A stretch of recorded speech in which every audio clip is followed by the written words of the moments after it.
Good morning বন্ধুরা, কেমন আছো সবাই? আশা করি সবাই খুব ভালো আছো। আমিও ভালো আছি। আমার এক আকাশ স্বপ্ন চ্যানেলে তোমাদেরকে অনেক স্বাগত আর ভালোবাসা জানিয়ে আজকের ভিডিওটা শুরু করছি। আজকে হলো রবিবার আর আজকের ওয়েদারটা দেখো, কি বৃষ্টি হচ্ছে। সেই সকাল থেকে বৃষ্টি হয়েই যাচ্ছে, মানে আকাশ একদম কালো হয়ে রয়েছে। তো জানি না কখন এই বৃষ্টি থামবে, মানে কয়েকদিন রোদ দেওয়ার পরে আবার বৃষ্টি শুরু হয়েছে। তো যাই হোক, আজকে যেহেতু ছুটির দিন তার জন্য কিছু স্পেশাল রান্না তো করতেই হবে, তাই রান্নাঘরে এসে রান্না বসিয়ে দিয়েছি। আর জানো তো, আজকে ঘুম থেকে উঠতে অনেকটা দেরি হয়ে গেছে। জানোই তো, রবিবার করে একটু দেরি করেই ঘুম থেকে উঠি। আর তার মধ্যে আমাদের বাড়িতে এসেছে এক নতুন অতিথি। তবে সে আজকে আসেনি, এসেছে কালকেই। কিন্তু তাকে নিয়ে এতটাই ব্যস্ত হয়ে পড়েছি যে কাজকর্ম সব এলোমেলো হয়ে গেছে। আর আজকে আরও অনেক বেশি দেরি হয়ে গেছে। তো নতুন অতিথির সাথে তো তোমাদেরকে পরিচয় করাবই। তার আগে তোমাদেরকে বলবো, তোমরা যারা যেখান থেকে আমার ভিডিওটা দেখছো, প্লিজ পুরো ভিডিওটা একটু স্কিপ না করে দেখার চেষ্টা করো। আশা করি তোমাদের ভালো লাগবে। আর ভিডিওর কোনো একটা অংশ যদি তোমাদের ভালো লেগে থাকে, তাহলে তোমরা যারা নতুন বন্ধুরা আছো, এখনো পর্যন্ত আমার চ্যানেলটাকে সাবস্ক্রাইব করোনি, তারা প্লিজ আমার চ্যানেলটাকে একটু সাবস্ক্রাইব করে দিও। আর ওইদিকে জানো তো, চিকেনটা সবার আগে বসিয়ে দিলাম, কারণ চিকেনটা হতে তো একটু সময় লাগবে। আর এখন এখানে কয়েকটা সবজি কেটে নিচ্ছি। সবজি বলতে ওই একটু গাজর আর ক্যাপসিকাম কেটে নিলাম, কারণ আজকে একটু ভেজ পোলাও করব। আর তার সাথে টমেটো কাটছি, কারণ একটু চাটনি করব। রনো আজকে হঠাৎ করে বলল যে কিছু চাটনি করার জিনিস নেই। তো আমি বললাম যে অল্প কটা টমেটো আছে, তাহলে টমেটো দিয়েই চাটনি করে নিই। আর সত্যি কথা, অনেক দিন ধরেই না চাটনি করা হচ্ছে না, তো সেই জন্যই আর কি টমেটোগুলো কেটে নিলাম চাটনি করার জন্য। আর ওইদিকে সবজিগুলো কেটে তারপরে এদিকে আসলাম একটুখানি আইসক্রিম বানাতে, কারণ কয়েকদিন ধরেই না রিশান বায়না করছে, বলছে যে আইসক্রিম বানিয়ে দাও। আর এই আইসক্রিমের মোলটা না অনেক দিন আগে কিনেছিলাম, প্রায় 1 বছর আগে, জানো তো। ওইভাবেই পড়ে রয়েছে, বানানো আর হয় না, কারণ আমি আইসক্রিম বানাতে খুব একটা ভালো পারি না। আর কিভাবে কি বানাতে হয় সেটাও জানি না। ভাবলাম যে কেমন হবে কি হবে না, তো সহজ পদ্ধতিতে আগে একবার করে দেখি। তো ওই জন্য রনকে বলেছিলাম যে একটা মাজার বোতল নিয়ে আসতে 500 গ্রামের, তো ওটা দিয়েই বানিয়ে দেব। তো মাজা তো পাইনি, তো ওই জন্য ফুটির এই বোতল প্যাকেটগুলো আছে 10 টাকা দামের, তো সেগুলোই নিয়ে এসেছে। তো ওইগুলোই ঢেলে এই যে কাঠিগুলোকে বসিয়ে দিচ্ছি।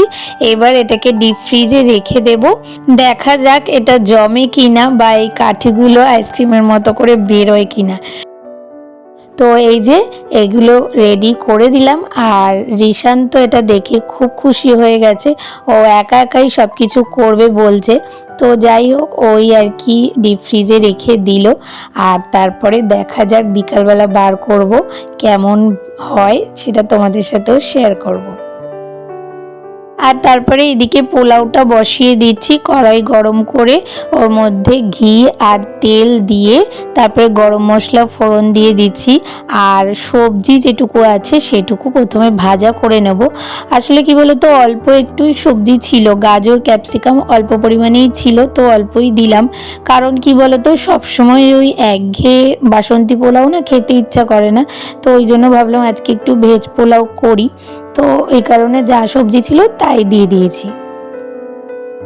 আর এদিকে দেখো, চিকেনটা এখনো কষা হচ্ছে, কষতে তো একটু সময় লাগেই, তারপরে আবার সিদ্ধ হতেও সময় লাগবে, জানি না কতক্ষণে হবে। এটা আগের দিনের মতো আমি ওই প্রেশার কুকারে দিয়ে দিতে পারতাম, কিন্তু প্রেশার কুকারে দিলে না একটু জলটা বেশি দিতে লাগে। কিন্তু আজকে যেহেতু পোলাও করব, তাই চিকেনটা ভেবেছি কি একটু কষা কষা করব, মানে একদম মাখা মাখা, বেশি ঝোল দেব না, তাই জন্যই আর কি এমনি কড়াইতেই করছি। দেখছো তো, দেখো বাড়িতে থাকলে এত কাজ করতে হয়। দেখো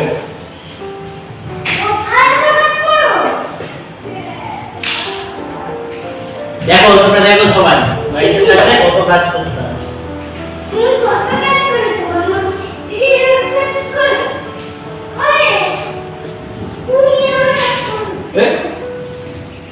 ওইদিকে শুনতে পেলে তো আমার ছেলেই সব জবাব দিয়ে দিয়েছে। তো ওই যে বলে না যে অল্প বিদ্যায় ভয়ঙ্করী, ওই হচ্ছে আমার বরের অবস্থা। মানে একটুখানি করে দেবে আর বলবে কি কত করেছি। তো ও আসলে কি হয়েছে, আজকে যেহেতু এত বৃষ্টি হচ্ছে তাই ও কালেকশন করতে যেতে পারেনি। তো ওই জন্য আমি বললাম যে জামা কাপড়গুলো তাহলে একটু মেলে দাও, কারণ আমার দেরি হয়ে গেছে, ওদিকে রান্নাটা করতে দেরি হয়ে যাবে। তাই আর কি এইসব কথা বলছে। যদিও এইসব কথাও সব ইয়ার্কি করেই বলছে, সারাদিন এরকম কত যে কথা বলতে থাকে, অত কিছু আর মাথায় নিই না। আমি শুধু একটাই কথা বলি যে এরকম সুন্দর সুন্দর খাবার খেতে গেলে হাতে হাতে কিছু কাজ করে দিতেই হবে বাড়িতে থাকলে, কারণ কিছু পেতে গেলে কিছু তো দিতেই হয়, তাই না বলো?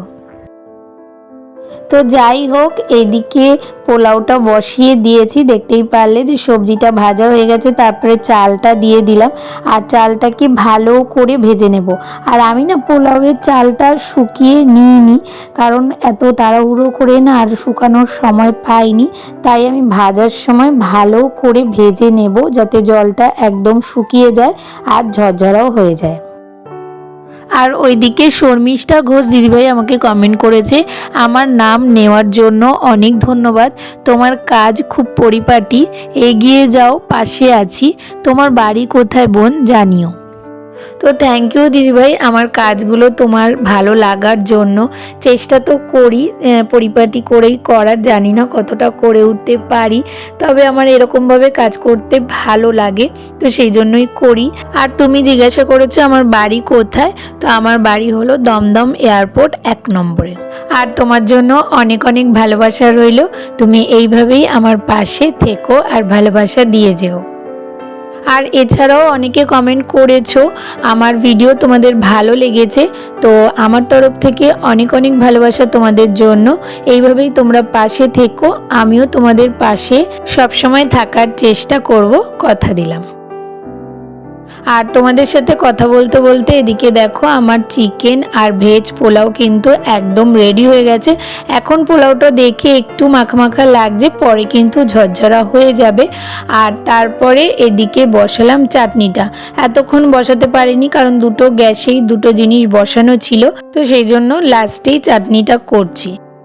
আর টমেটোর চাটনি তো খুব একটা সময় লাগবে না, ওই 5 ফোড়ন আর শুকনো লঙ্কা ফোড়ন দিয়ে টমেটোটা দিয়ে নুন হলুদ দিয়ে একটু ভাজা ভাজা করে এটাকে একটু সিদ্ধ হতে দেব, তারপরে চিনি দিয়ে একটু ফুটিয়ে নিলেই তৈরি হয়ে যাবে টমেটোর চাটনি। এই যে রেডি হয়ে গেছে, তবে একটু ঝোলঝোল করেই রেখেছি কারণ আমার শ্বশুরমশাই আবার ভাত দিয়ে বা ওই পোলাও দিয়ে না একটু চাটনি মেখে খায়, তো সেই জন্যই একটু ঝোলঝোল করেই করেছি।